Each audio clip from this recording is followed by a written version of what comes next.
Hello, everyone. Andrew Taylor here. Today we have Vanessa Powell with us. Thank you for coming in. Thank you for having us. And you brought two agents, Ryan and Morgan, who came from doing mortgages, which I'm really intrigued to learn about this because you guys were comparing what you did to sell mortgages compared to what you're doing now, which is all telesales. Right. So you guys are working from home. Yep. How do you guys like the transition so far, and how long has it been? Go ahead. So I transitioned over from mortgages back in February. So I've only actually been here like 4 months, but it's been great. Honestly, it's the difference that I've seen is with mortgages, everything's so up and down, right? It's very cyclical. And then here, it just seems like very recession proof. It's much more consistent. And I actually made the transition when all of Family First Life was kind of in a transitionary period from going in-home to telesales. So it's kind of like an in-between period. So I got contracted in like August, September. And then when I really started working was December probably because I got a little burnt out as we do. And I took a couple months off. But overall, I think that my happiness is so much higher because, like you said, the consistency is just so much better, and you don't have to deal with so much back end. Because anyone who worked in mortgages, you have to deal with so much back end with like the pipeline and everything. So it just it was really really all consuming, and just like constant stress. So I've loved being able to come here and do full telesales insurance. I have to say one other thing too. So what I really like about this is that everything that you're doing every day is building something more. Like you're building something. As where with mortgages, I was just working for somebody else. I was building their dream. Got it. And now you can build your own. Exactly. I like that. Yeah. So to talk about recession proof, when COVID hit, I thought, because we were all in-home sales, I was like, uh-oh, I didn't know what was going to happen, Yeah. And I called, and then I was also thinking, if a lot of people died from COVID, would the carriers like go out of business or something because they're getting all these death claims? Right. And I called Mutual of Omaha, who's one of the carriers that we use, and my friend there goes, we've been through the Spanish flu, and we've been through 2 world wars, and we're still in business. And I was like, dang, this really is recession proof. Right. And when people are scared of something, which a lot of stuff in the world has been freaking people out, they buy insurance. And when people are doing well, they buy insurance in case something happens. So what I've noticed is, like, it's been as steady as it could ever be the whole time I've been in the industry, which is nice, Which is huge because when you're, talking about mortgages, you're talking about an industry where, people can, on their own pen, for lack of better terminology, make, $500,000, $600,000, but they can do that for like 1 year, and then the next year they're dead broke. Like that's scary when it comes from like an income perspective. Like you're better off just, doing something where you're making, couple $100,000 a year, you're, doing really well, but you're not having to deal with the constant like ups and downs and, peaks and valleys. I actually I have friends that were in mortgages that bought like Lamborghinis, Ferraris, multi-million-dollar houses because they were making all this money the last few years. And then this year, all of a sudden, boom, everything changed. And they're literally having to like sell everything and like. Why is it changing? What's changing? So when interest rates go up, just the amount of volume in the entire industry goes down to probably like 25% of what it was. And then you have all these loan officers that are basically saturating the market. So they're all trying to get that 25% that's left. Yeah, your income is dependent on the market. It's not dependent on really how much you work. Yeah, Yeah. on you, which is a very scary thing. Yeah, well, because the thing is with insurance, right, is, even if I have a bad week, like I know that full well if I go hard the next week, I work a 60-hour week, I will compensate. Like I will make money.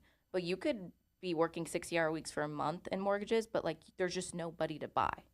And that's what gets really tough is it's when you can't compensate that gap with more work, like, what do you do, right?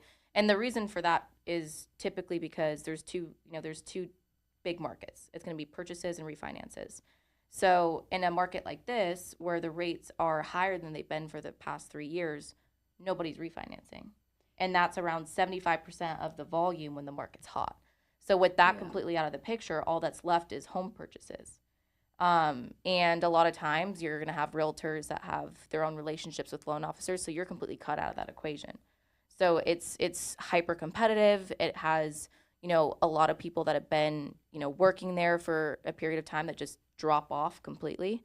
So it's so cyclical. So even if you're in management, there's not really much stability either, because your entire team could be gone the next year when the market changes. So I just feel like there's never really, like, you're never standing on solid ground. And that was something that I couldn't personally deal with.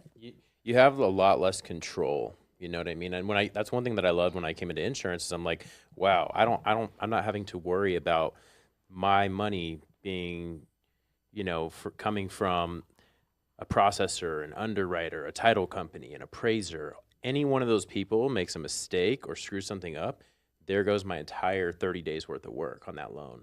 So here I'm like, I can just talk to a customer on the phone. I can sell them on the phone, get them approved on the phone, and I get paid in 48 hours. Can't beat it.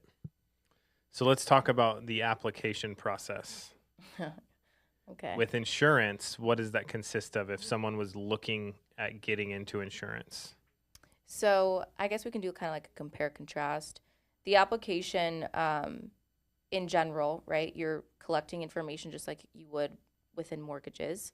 But at the end, you get one of three things. You get a straight approval, you get a decline, or you get it sent to underwriting. Underwriting typically takes around 2-3 days. Doesn't really require anything from you. It's just the company looking at their prescription history. And then if they get declined from there, you just simply go to another company, do another 10-15 minute application. Versus the application is just where it begins within a mortgage, right? So after that application is sent in, there's around 30 to 60 days of back-end work by, like he said, probably around 13, 14 different people that have to pull through and do their job in order for that loan to be processed and actually funded to where you're going to get paid. So the application is where it starts and ends with insurance versus the entire back-end process. You've bought a house for a couple. Mm-hmm. How was that process for you when you had to try to qualify? Annoying. Really annoying, right? So yeah, and they wanted to know everything I've ever done in my entire life. yeah, and get documentation on it. Yeah. So how many documents do you think that like you submitted for your? And my file is like thousands of pages. It's yeah. A dictionary. Yeah, and multiply that by like 70 people, and that's the pipeline that we were managing. So going from that to, you submit an application, 30 minutes, and you're done. You really never speak to that client again unless they want to increase coverage or do something like that. Was crazy. The amount of work I felt was just so different. For the same, if not more, compensation. Now, are interest rates expected to go down? Not for a while. They will at some point, but I bet you at least for the next year, maybe year and a half, they'll probably actually keep going up or maybe stabilize at some point. But Got it. Now, Vanessa, how'd you hire them? How'd you meet them? Yeah, so kind of a funny story. So I met Morgan actually first, and I actually wasn't the one who had hired her originally. And I had met her in California. We were opening another agent was having another opening of her office. So Morgan was there. I was there to support, the girl who was opening up her office. Met Morgan there. We connected. We stayed in the same hotel room. Hung out that whole trip, and that was pretty much it. I didn't hear from you for maybe a month or two. I knew she lived in Arizona. I actually had known Morgan. You'd see me at the gym, Yeah, right? so Morgan has a very unique personality, look, just in general. So she's super hard to miss. So I've seen her multiple times at the gym. Anyway, ran into her in California at the opening. And we became friends, and we reached out to me basically, and we just started working together from there. And then, obviously, Ryan and Morgan are together. She brought Ryan on board. Rest is history. Yeah. And it's funny. I was gonna say too. She's actually the one that helped me come up with my agency name. Yeah. So Takeover. it was kind of funny because, we were sitting there what do we want our name to be? I'm thinking of all these things. It's a big decision. I feel like. So we're sitting there and she's like, okay, well, what do you like to do? Like, how do you want to go about this insurance thing? And I said, like, I don't know. I just want to change insurance. I want to demolish the insurance industry. I just want to take over the insurance industry. And she's like, that's it. Take over. And I'm like, works for me. So that was it. Take over. Yeah. Now, how hard was it to recruit Ryan? So honestly, it started as a joke, if we're being honest. Like, because he was pretty high up within, I mean, he was like a managing, I'm not branch owner, but he was a branch manager for a new branch that had been established. And he wouldn't ever admit it, but he was struggling mentally. Like, he was just miserable. Like, it was just, I've never seen someone work the amount of hours that he was working, just the things that he was doing. Because in management, right, you're going to have escalated files is what they're called. So the people that are mad, right, that it's taking so long, that they're having to provide so many documentation, market changes, so he's basically dealing with the worst of all of the clients of all of the people in the branch. So that was his day-to-day. So it was just one of those things where, his income started to go down too because his loan officers weren't producing because rates were steadily going up. So it was just more and more work, more and more stress for less and less money. And I was just kind of over here, working a couple hours a day at the time, kind of figuring it out. And then January, I really started to take it serious when Vanessa and I kind of started, working together more closely. And I had a really big month. And he was like, so what if I did this with you? I was just like, I mean, I don't know. I think it'd be a good idea. And then literally 2 weeks later. So you didn't try to recruit him? No, I mean, I didn't think he would come over either, to be honest. Like, I had met you. We made jokes about it. Yeah, we were like, well, what if we could get Ryan over here? That'd be like, crazy. He'd be so great at this. And, like, we didn't really think you'd ever come over here, just you were doing so well. But... Yeah. She kind of planted the seed, though, and then made it. It had to be my own idea. You know what I mean? I knew that, though, because she was working me. Yeah, I was planting little seeds, and it's like, yeah, like, look at this deal I closed today. Like, it only took like 20 minutes, and it's done, kind of that kind of thing. But 2 weeks later, I think after I initially was like started making jokes, he was just like, yeah, I think I'm gonna schedule my exam. He's like, I think I'm gonna do it. I'm like, okay. And then I think that, for me, that was another thing that made me take it extremely seriously. Because, like, when I first got hired, and one of the reasons, when I got connected with Vanessa was when I actually started realizing what I had walked into. Because I think a lot of times, like, for me, I was just so unhappy with what I was doing. Was it because of money or because of... Just because of... You were working too much? It was just... Or you hated what you did? I just hated what I did. I mean, and I hated being an employee. I hated... the decisions that companies were making that I disagreed with from a couple different standpoints and just having no say. I hated that if one or two people didn't do their job, all of my weeks of work on files would fall through the cracks. There's so many different things that can impact, because it's tiered as well. So if one loan gets messed up, your commission rate on everything goes down. So, like, if you miss, the tier by one loan. Oh, so the more you do, the higher your... Yep. Your tiers are volume based. So, like, let's say you close 15 loans, you get paid this percentage. You close 20 loans, you get paid this percentage. But so you could be right at 20 loans, and then a notary doesn't show up, and now doesn't show up, or your commission rate goes down by 10% on everything. Yeah. So the thing that sent me over the edge was the month that I left. I lost, I think it was like $15,000 because one loan didn't go through. So everything, it was a high loan. So it was like over $10,000 off my paycheck, and I was just done. It was just because a notary didn't show up to the signing. Everything was done. The whole thing was done. Notary just decided to not show up to the signing, and the client was pissed and canceled. Ryan, what about you? What were you upset about? Why'd you transition? That just seems like a crazy thing to do. Yeah, I've been through multiple like good and bad markets in mortgages, and I just know every time the market gets bad, it is insanely stressful for everyone, and the company just starts laying off people. We laid off like a third of our company, and it was like right before Christmas, and I was just like, man, I'm just over this. Like, I'm sick and tired of it. So, and then I saw what she was doing, and I'm like, wow, I'm a good salesperson. I'm not amazing, but like, I know I could go over there and learn this pretty quickly if I really put my mind to it. So I made the move. Now, how'd you learn? So we have a Zoom running all day, right, with people, just doing telesales. So I just sat there and watched like 3 people make sales from start to finish. I grabbed a script, and then I just jumped on the phones. I was like, I'm gonna make myself do it as quickly as possible, so I can learn as quickly as possible. So you're saying if someone's just trying to learn by watching people, they need to actually start doing it? Absolutely. Yeah, I think that's the biggest thing one of the biggest mistakes people make is they feel like they just need to sit there and watch like 50 presentations.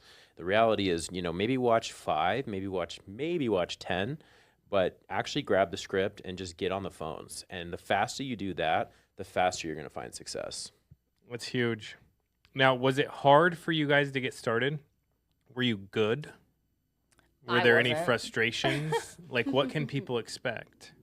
So I think we all have a different experience coming into Yeah. the business. So if you want to share yours, Ryan, I think yours is a little bit different than Morgan. Well, I know and you were going to ours. quit like Yeah. a month in because you called me. Yeah, I did. Morgan and I both started in home. You started in home, right? Loosely. In-home I mean, appointments. because I think there's two time, like, start dates when you start an insurance. There's a time where you get contract, and there's a start where you actually start working. Like, for everybody, like Yeah. no one I know gets contract in like the next week is like They're just yeah. ripping everything. Yeah, no. So for me, like, I got contracted in August when everything was still heavily in home. Like, they hadn't really done much at all. And then I think it was October was when, like, our agency kind of started trying to figure out telesales, start scripting, start kind of figuring it It's out. more like December, to be honest. is when Yeah, I mean, things they were- tried. Yeah. Things were finalized. And that's when I really started kind of, like, trying to figure it out more heavily.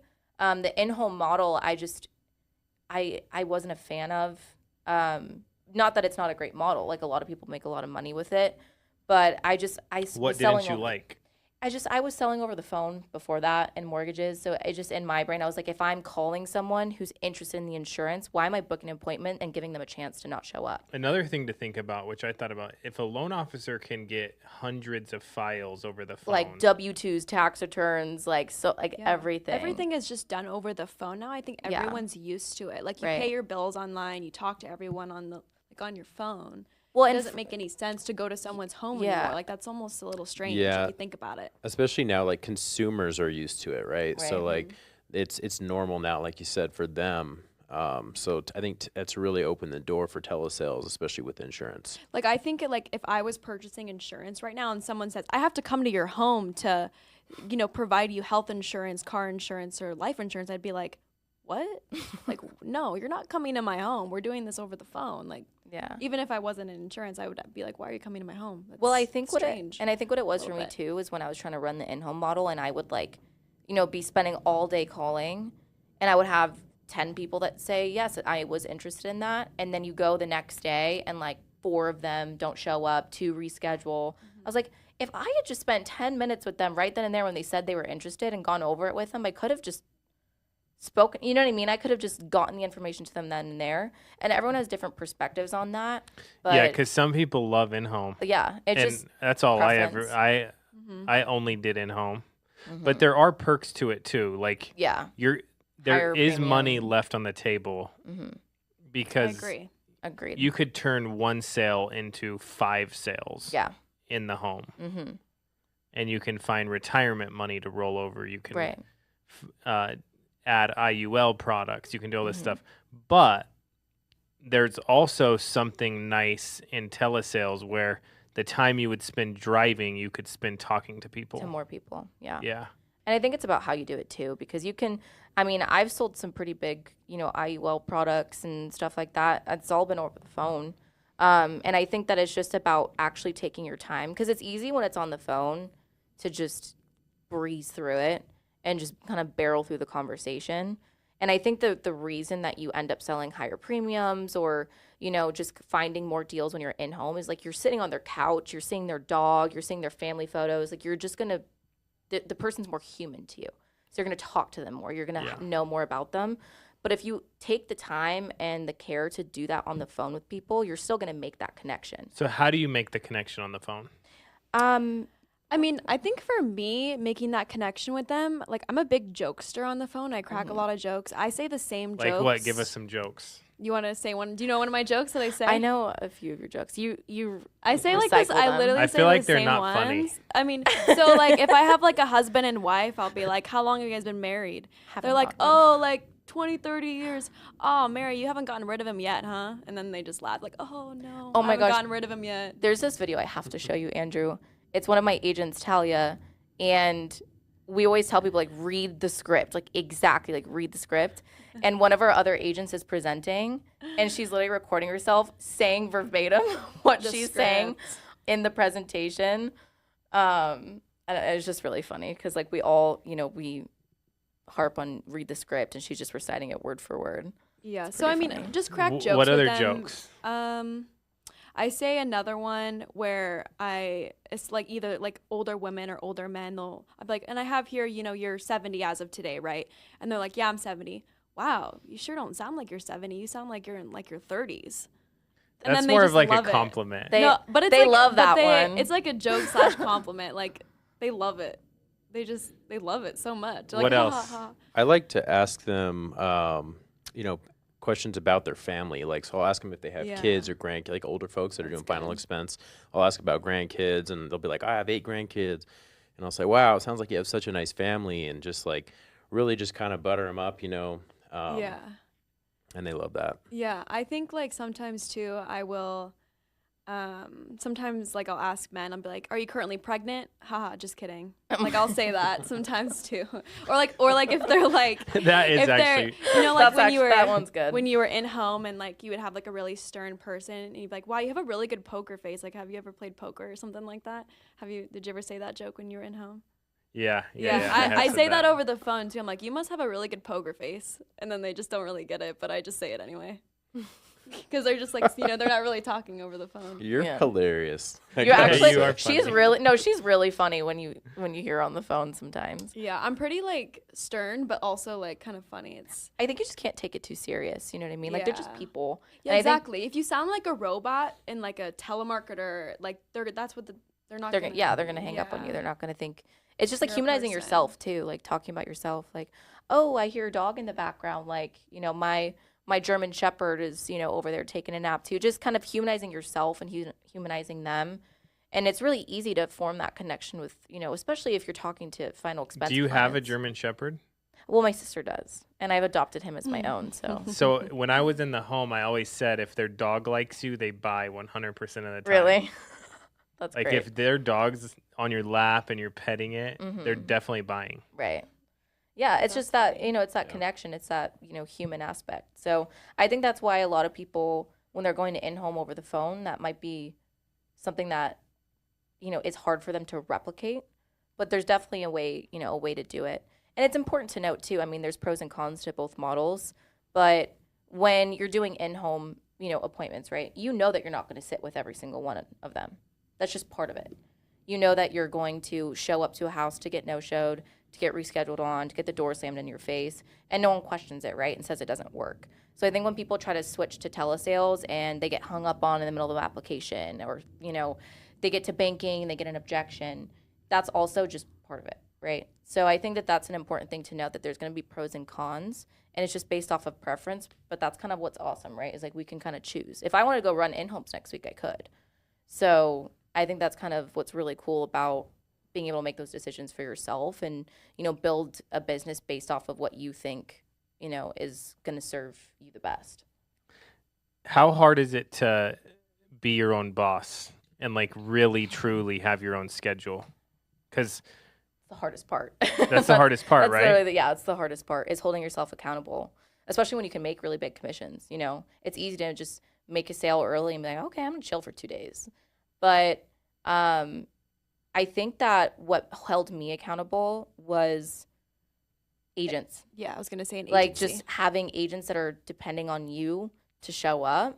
You're going to show up. Because I think the thing about like the Zoom too is that, like Ryan said, we want new agents to watch at least 5 to 10 presentations, and that's it, minimum. They don't need to be on Zoom for a week watching presentations, 5 to 10 in one day. That's manageable. And then the next day they hit the phones. So like if we're not on Zoom and we're not presenting, Yeah. agents aren't learning. Right. So that's a problem. Mm-hmm. So, that's huge. So that's something that's at the back of our head is, the best way to teach someone how to sell insurance is just to sell insurance in front of them. Yeah. And that's just, doing that over and over every day. Not only are you making money, but they're learning how to make money and they're seeing you do it. So there's no excuses. Mm-hmm. And it's nice because you can train a lot of agents at the same time that Right. way, because we can have as many people as we want in the You Zoom. have 7 people in a Zoom room watching It's me so close genius. Well, yeah, and when we were training in home, typically we would only bring in one other agent with us. It would be kind of strange to walk into a home with 10 other agents. yeah. Hey, so these are just my coworkers here. They're all going to hear your social and your bank account. Yeah, but now on Zoom, they get to see the application, they get to hear the client, they get to see me present, and there's 20 people watching me present. So it's just a lot. It's faster duplication, I think, and you can scale a business a lot faster with telesales, which is the reason we had switched originally, was able to scale the business a lot faster. Yeah, my training was read this phone script 50 times, practice it with like 5 people. I practiced it with like my mom and like a few other people. I'm like, Mom, how do I sound? She said good, but I didn't sound good. He said, hi, I'm Andrew Taylor. Yeah, and then they go start calling. That was it. Yeah, it's changed a lot, I think.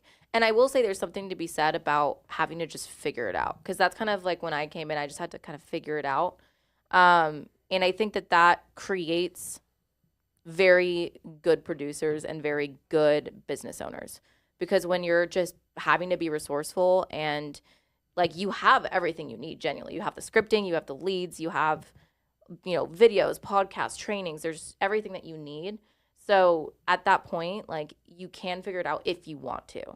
So I do think that it's one of those things where holding yourself accountable is going to be the deal breaker, because it's easy to show up for a boss when you have the threat of getting fired. You gotta be your own boss. But if you're going to be your own boss and hold yourself accountable when you got your teeth kicked in the day before in the phones and have to get up at 8 a.m. and do it again, it's easy to not do that when you're the only person preventing you from doing Show it. up for your agents. Yeah, that's agents was big for me, because I show up at You 8 a.m. couldn't every bail. day. Yeah, I can't bail. Because you started hiring people. Yep. You don't want to let them down. Yeah, Exactly. and it also too, when you have people listening to your presentations, You're on point. yeah, you're doing the rebuttals you should be doing. You're not just letting them off the phone. You're not laying down for the client. When you're alone and you're in your room dialing, you know what I mean, and no one's listening, it's a lot easier to just kind of like, okay, let it go. But if you have like 6 new agents listening, you're like, I don't want them to do that, so I can't do that with them listening. Yeah. So that's another thing too, is I think it makes me close more, because I'm actually rebuttaling. What kind of leads do you guys sell? Mostly final expense, so internet. Yeah. Yeah, internet leads and live transfers. Yeah, I do internet leads, live transfers, and mortgage. Now, mortgage, this kind of changed the mortgage lead dynamic, because you can get them in different states, and like you can actually get. A lot of people haven't taken advantage of that yet. Right. There's like little counties in Alaska open, and He's from Alaska. You are? Yep. Yeah, he is. So he sells everyone he talks to from Alaska. He's like, I'm from Palmer. Yeah, my track record with Alaska is pretty good. How long did you live in Alaska? So I was born and raised there. So I lived there for like 24 years, and then I moved here, and I've been here about 8 years. Damn. So did you see any like Scottsdale? Did you see any polar bears? Moose. I saw a polar bear at the zoo, but no, I've seen a lot of like black bears and brown bears and stuff. Dude, they're pretty crazy, right? Oh yeah, yeah. Didn't your professor not show up to school one day because there was a bear outside? No, one of our professors got trampled by a moose actually right outside the door of the school. Like there was a mama moose and a baby moose. And if there's a baby moose, the mama mooses get aggressive. And he was just walking. He didn't even see him. And this mama moose just walks up and just knocks him out like bad. Did you carry like... There's actually a video of it on YouTube. Somebody got it on video. Yeah, sorry. Yeah. I love it. That reminds me, Pastor Matthew at the Dream Center said that some homeless dude ran into the church one day and hit the cameraman in the face with a pie and then ran off. And it's on video. I told him, please post it on Instagram. Oh my That's gosh. just for no reason, just completely unwarranted. They don't know why. But my anyways, gosh. did you carry like what do you use for protection with bears? So Everyone's like, handguns "Hear and about rifles insurance." and really it's just kind of go out in the wild, you got to bring something with you. Handguns? Yeah, like you have like a 45 or something. Will that put a that bear can- down? It can. Yeah, you don't want to shoot them with like a small handgun, but yeah. if What you have, about like, a bear 45 spray? Bear spray works. Yeah, Does it actually? it I can. think it works more better than a gun, doesn't it? It depends on the gun that you have, right? And yeah. That's crazy. I love it. Well, hey, that's a form of connection. He sells to everyone in Alaska. And actually, another thing, so, I always tell customers that I'm from Alaska, and they eat it up. Like, they love it. Well, They're who just doesn't like people from Alaska? Yeah. That's true, I guess. You're basically like a foreigner. They're like they basically hear Russia. I've had people ask me, like, when I became a U.S. citizen. Like, oh, so you just became a U.S. citizen? I'm like, no, it's actually a state within the U.S. What's the population in where you grew It's up? like, so the entire state, I think, is like under 1 million. And what about in your So town? My town, I think the population was maybe like 30,000. So it wasn't like super small, but it's still pretty small. But everyone knew everyone? Everyone knew everyone. Wow. That's funny if you're like calling through Alaska, you're like nervous you're gonna call up your like childhood friend's mom or something. Yeah.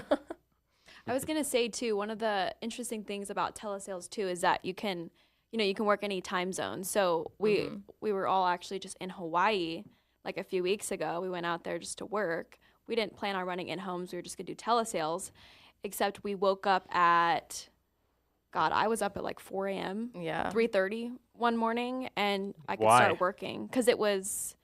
Because Gosh, Hawaii's they're 3 hours behind. So you were all messed up on time zone, waking Well- up early? Right, but I was able to stop working at like 11 or 12 yeah, like Hawaii 11 time. a.m. Oh, so you And did it on then- purpose. I did it on purpose, yeah. So Yeah. we worked in the morning till like about 11 or 12, and then the rest of the day we would just. Did you get some you know. coffee first?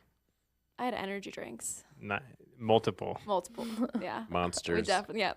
We had some monsters for sure. That's the best part about telesales too, I think. Yeah. Is like you can Different time zones. he actually on the way to dinner last night, he had his phone out and he was writing an IUL on the way to I was dinner. like walking Yeah. to the casino. Like, And I someone shouldn't was be on the telling phone? anybody that, but Someone was on the phone? yeah.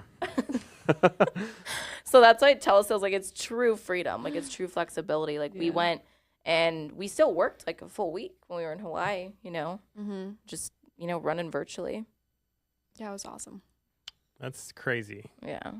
So that's like, because I think a lot of us, if we are making changes to this, it's about income, sure, but it's also about, It's Freedom. not about income. it's about freedom. Yeah. It's about time. Yeah.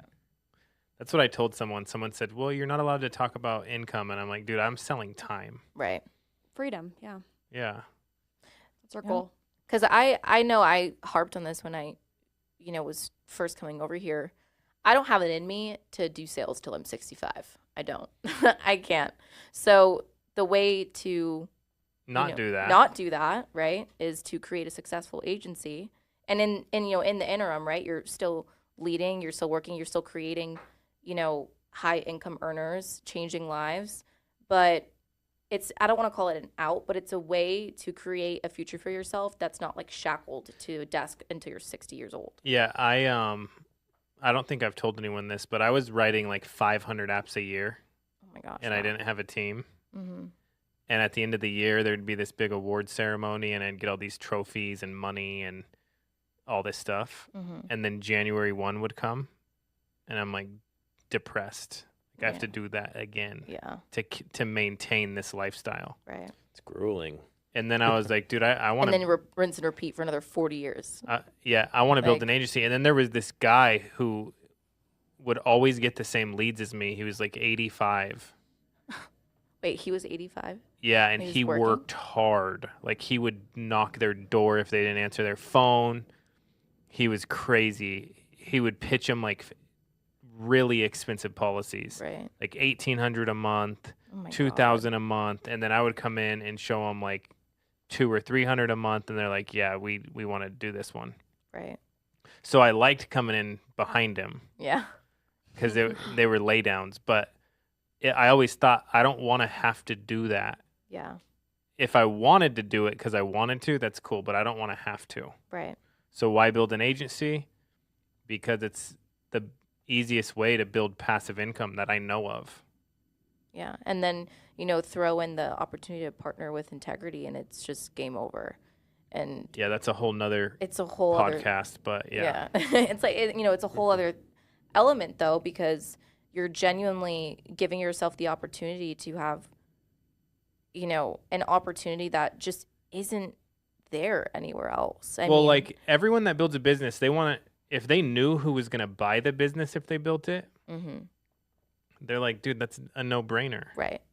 And another thing too is I think that there's a big push, like with my generation, our generation, to kind of step away from the 9 to 5. And it's actually, I've gotten a lot of questions recently because my entire plan before COVID was to go to law school.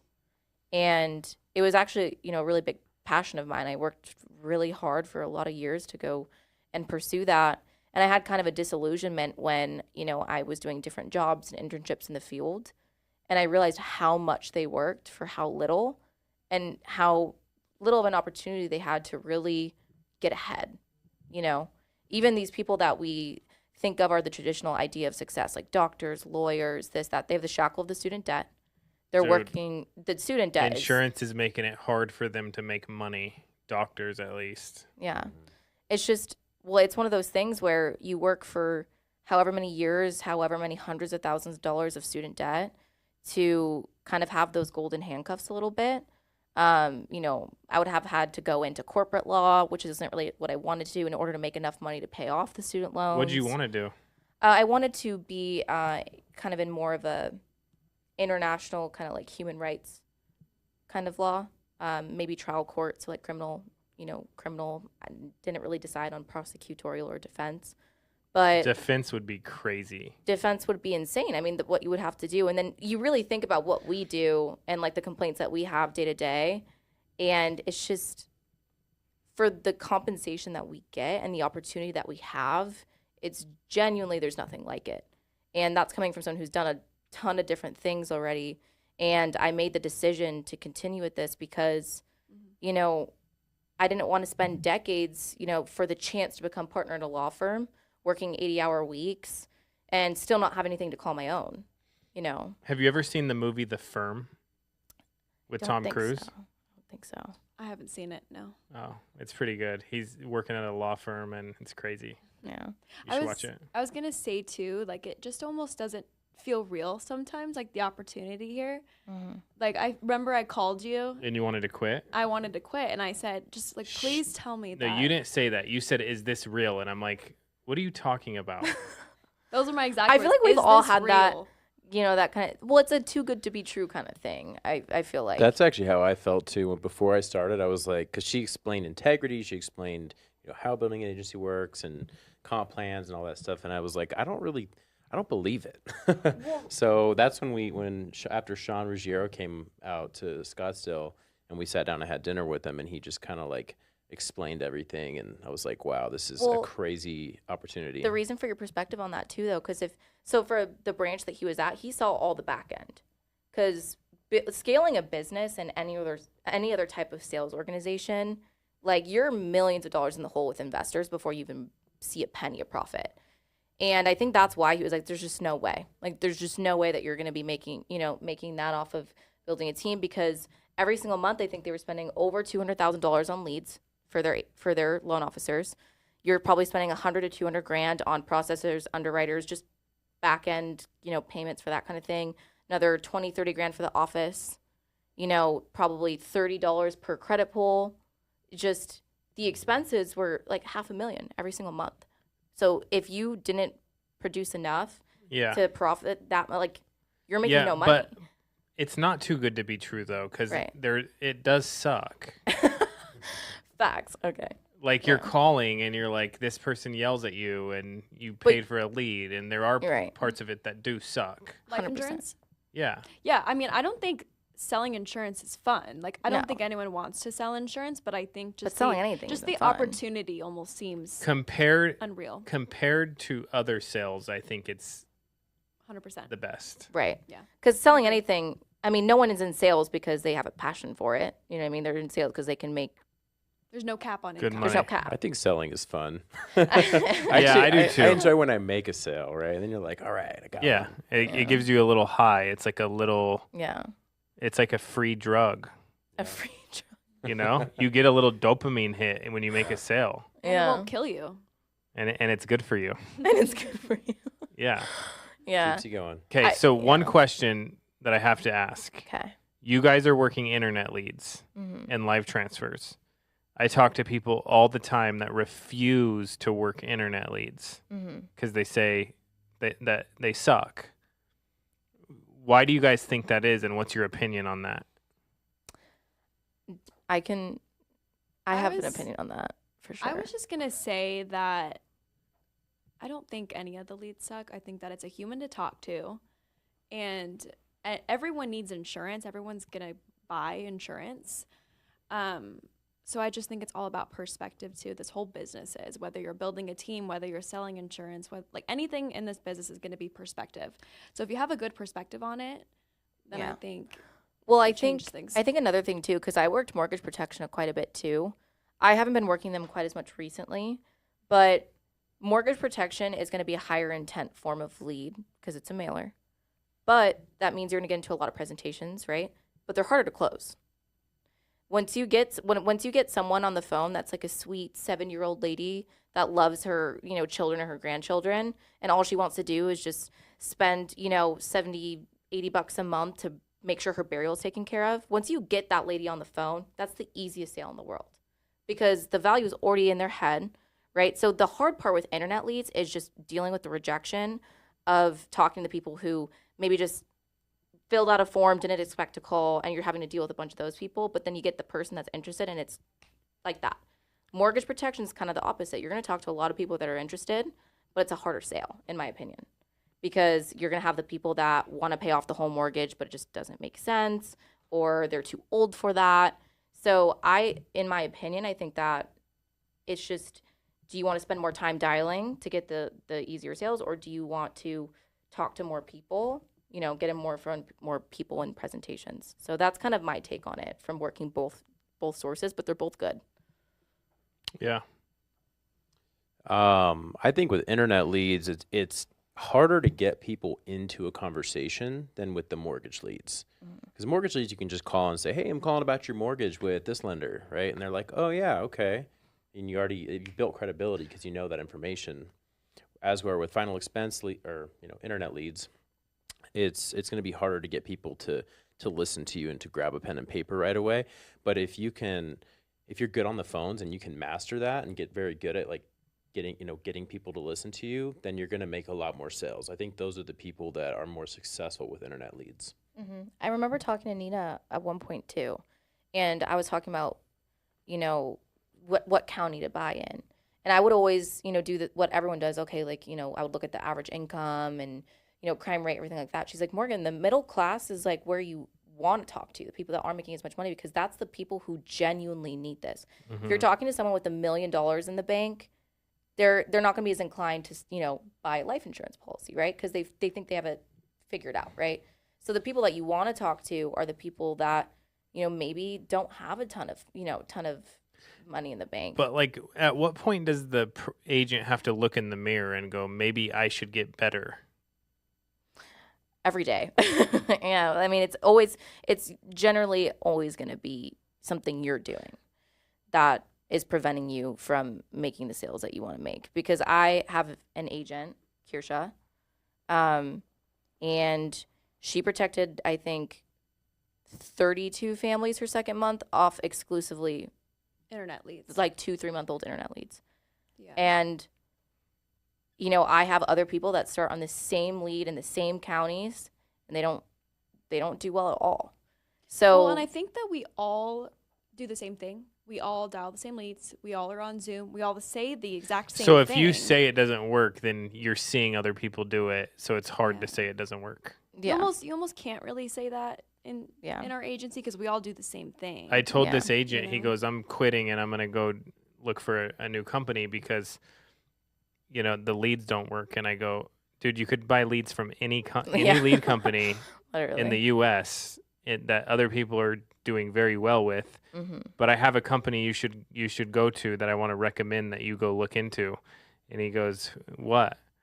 Because he thought I was going to try to talk him into staying. Mm-hmm.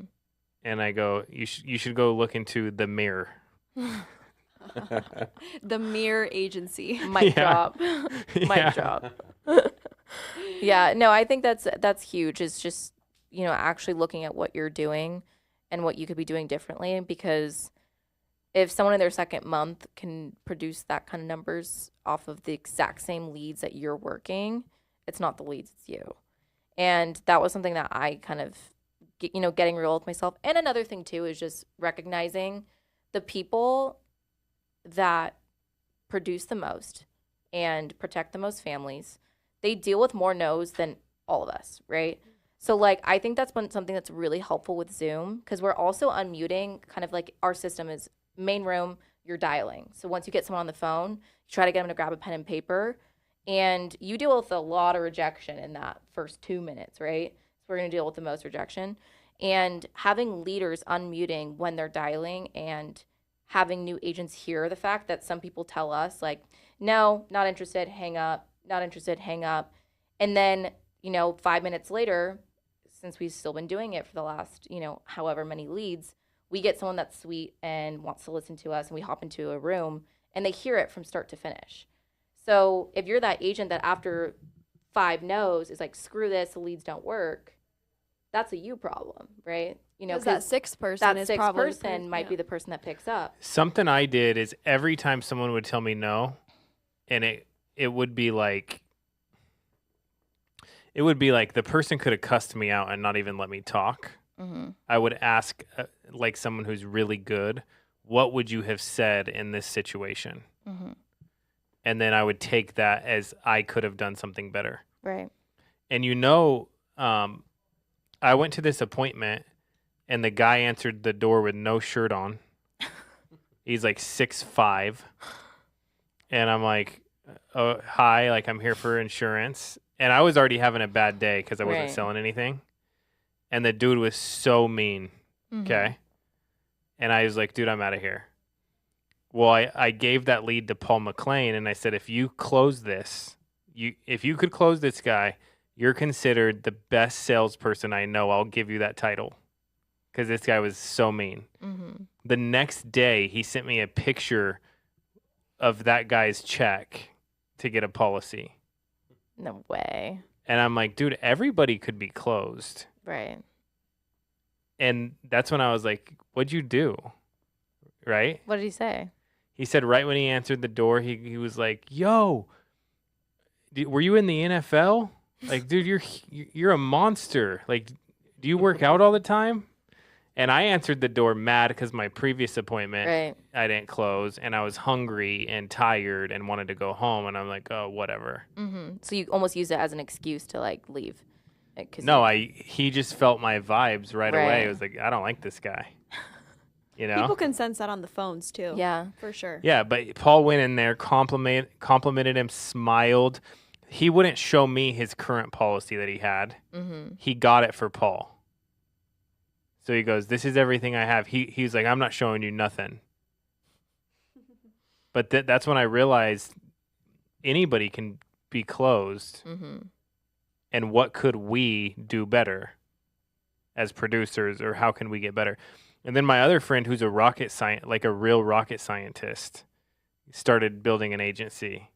And he's an actual rocket scientist. No way. Yeah, and he goes, some people think that leads mean sales, but leads are just people to talk to. If every lead was going to buy, then people would just be buying sales. And I'm like, dude, that's so genius. If I was him, I would constantly using, this isn't rocket science, guys. Exactly, yeah. every day. That's funny. But yeah, no, I think that's big, because I blamed it on the leads at first too. I think we all kind of did at one point, because we don't want to accept the fact, especially from me, I was only in mortgages for like a year, but I did really well. Like I was selling a lot, I was closing a lot, I was, making very good money, but getting real with myself and be like, okay, Morgan, like you have a good personality, so you're connecting with people, but you were an order taker. You know what I mean? You were selling 2% rates to people who had 7%. Like you weren't building the value in the same way that you have to do with this, because this, it's just different. And for me, I was just like, well, the leads suck. Like I know what I'm doing, kind of thing. So that's why I found training salespeople can be really tough, because it's like trying to teach a old dog new tricks. Like they're convinced that they're good salespeople, so if they're not selling, it's not their fault. So I think that that was one thing that was great about training you, was even though you've been in sales for like a decade and you've been good in everything that you've done, he still took what we said and like listened to it and genuinely applied it. And I think that is a really important thing, is being resourceful and actually like listening to your mentors, because that's when it clicked for me, was when I actually listened to what Vanessa would tell me to say on the phone in situations. Because when I tried to do it my way, I didn't make the sale, right? So that's definitely big, is kind of taking your ego out of the equation and realizing that it's something that you're doing. Yeah, that's huge. If someone wanted to work with your team, they're watching this right now, and they go, I want to get licensed, or I am doing loans and I want to do something else on the side or whatever, how can they get a hold of you guys? So my Instagram is at Vanessa I. Powell, and we also have our new agency Instagram we just made, which is at Takeover Insurance. And then my cell phone is 760-617-8812. And my Instagram is just my first and last name, so Morgan Rose now, XO. And then my cell number is 602-481-1471. My Instagram handle is at Ryan, RYAN, Manrique, which is MANRIQUE _. And my phone number is 907-841-4156. Awesome. So anyone watching, reach out to them if you want to get in the industry. Thank you guys for coming in. You guys have done a lot in a short time. I'm excited to be working with you guys and seeing what we do in the future. And thank you for joining us. Thanks for joining us, guys. See ya. Thank you.